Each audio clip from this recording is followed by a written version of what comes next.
The Ministry of Interior has proposed relaxed regulations for small hotels to help rebuild the budget tourism sector.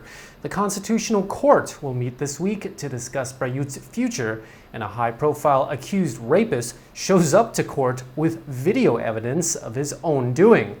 All this is coming up in today's program.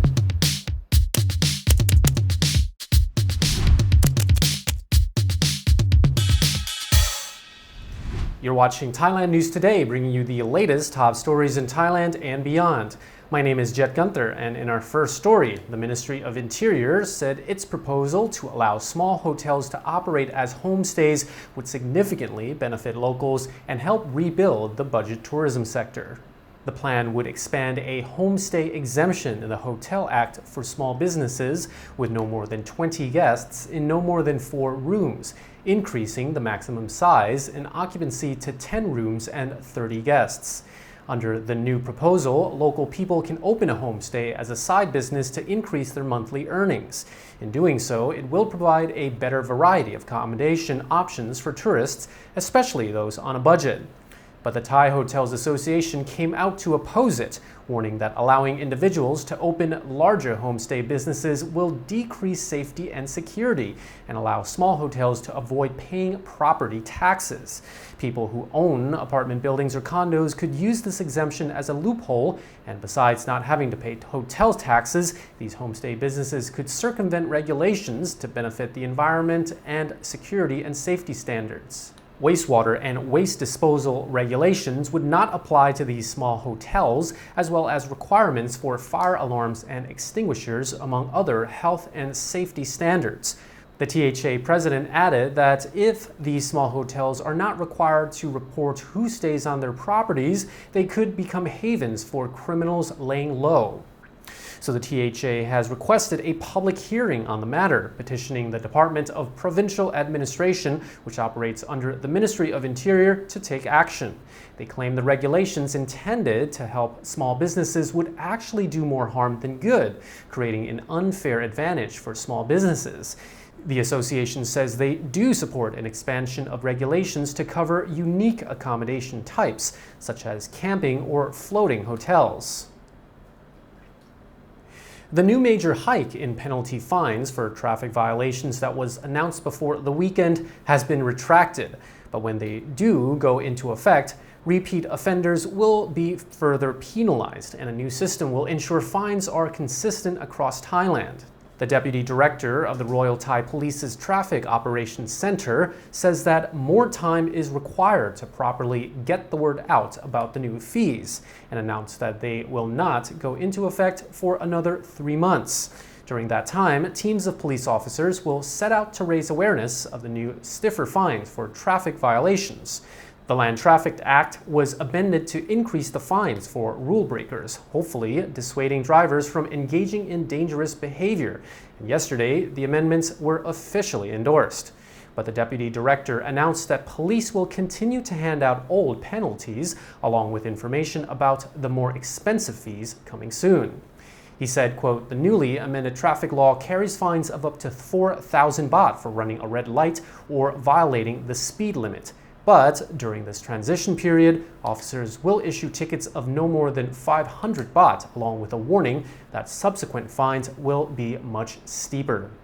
A new system has gone into effect that will issue all fines through the Police Ticket Management Database, which will regulate tickets and make sure the same prices are applied for violations everywhere in the country. Also, for serial offenders, the fines will double, discouraging law-breaking repeat offenders. Thinking of investing, but don't know where to start? Ever heard of AAAFX? What is AAAFX? Good question. Look no further than AAAFX, your choice for trading and investing. Low commissions and spread with fast execution. They're trustworthy and have been offering services since 2008. You can invest using various deposit methods, including crypto, with negative balance protection and 100% matching deposit bonus. Choose AAAFX and enter the lucrative market of trading. Visit AAAFX.com.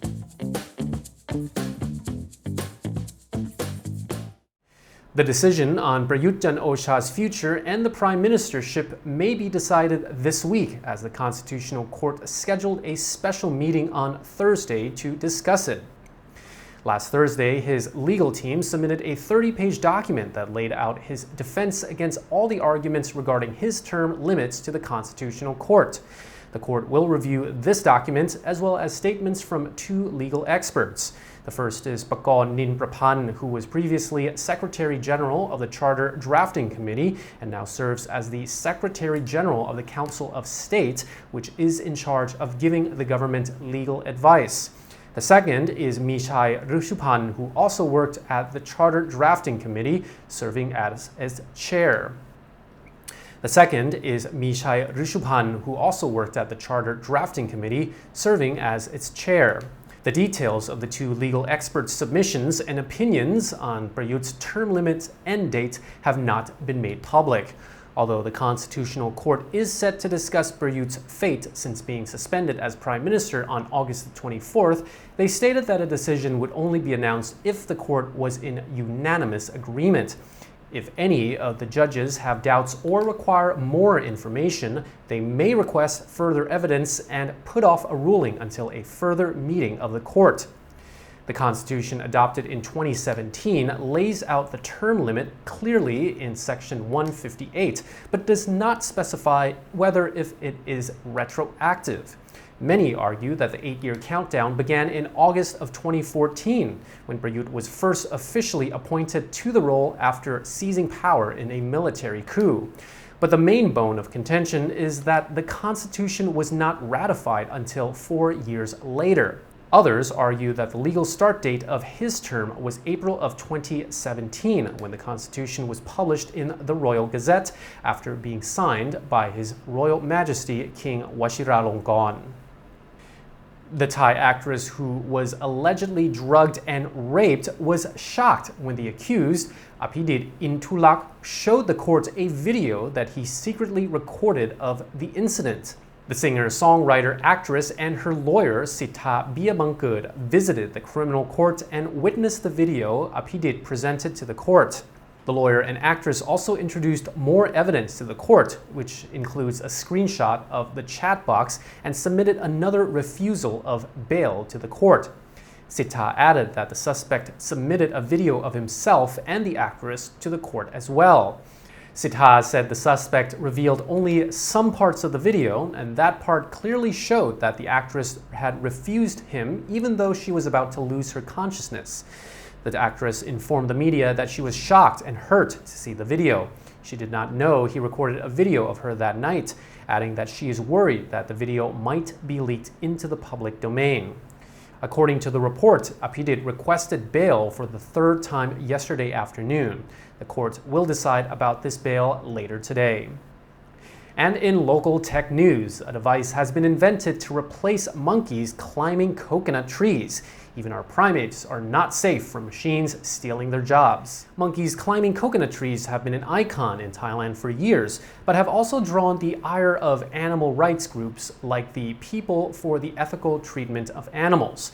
Now, the Agriculture Department has invented a machine that can help farmers climb coconut trees themselves, eliminating the need to train and use monkeys to harvest coconuts.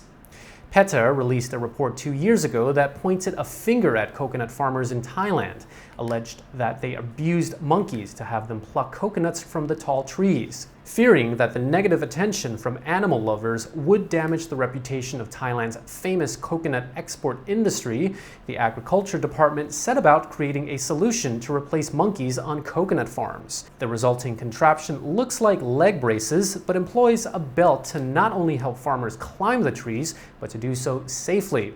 It's an improvement over the previous prototype in India that lacked any sort of safety features. While it is not quite the automated tall robots picking coconuts, it does move Thailand's coconut industry one step closer to automation in the future. This will enable a farmer to ascend the tree at a rate of about 0.14 meters per second, which is 8.4 meters per minute. The average coconut tree is between 18 and 24 meters high, which means a farmer could climb one in about 2 minutes and 15 seconds to 3 minutes. And that's all for our report from Thailand News Today. The show will be back tomorrow at 6 p.m. Thai time. Meanwhile, stay tuned for Good Morning Thailand at 10 a.m. Thai time, where Natty, Jay, and Sarah go over the morning's top stories. See you there.